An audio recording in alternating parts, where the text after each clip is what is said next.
Top of the day to all. Firstly, I will present about a few most fascinating and dangerous animals of the sea. Please be careful around them. The electric eel can transmit a shock between 600 and 800 volts, which is enough electricity to kill a horse. A person might not die instantly from it, but it's enough to knock one out and leave him to drown. A nasty note, it also burns your skin.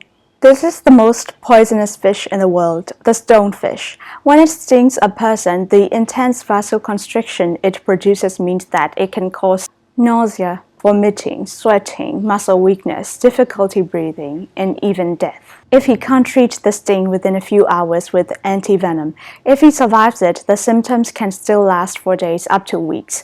It may take many months to recover fully from it. The mantis shrimp, a bright and beautiful crustacean that lives in the warm and shallow waters of the Indian and Pacific Oceans, is very aggressive and can throw a punch with the speed of a bullet. The punch is so fast that the movement boils the water around the shrimp and gives out a flash of light.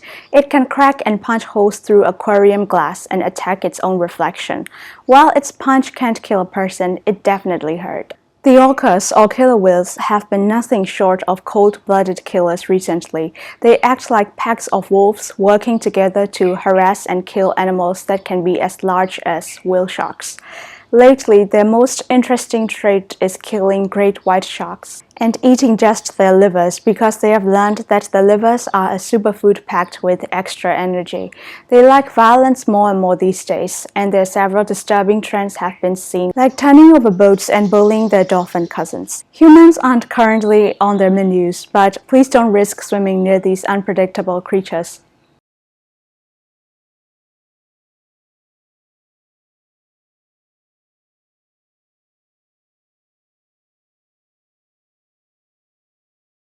How is most silk made? To make 1 kilogram of silk, approximately 6,600 silkworms are killed.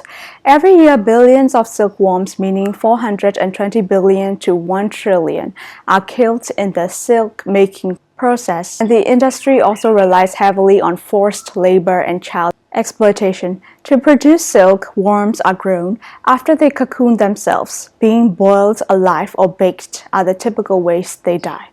Little research has been done on whether silkworms feel pain or not, but it's very likely that they do, just like any other animal. Please refuse to buy anything made with that kind of silk. There are ways to make silk that don't involve killing silkworms, so we can buy so many other alternative types of silk to the conventional silk.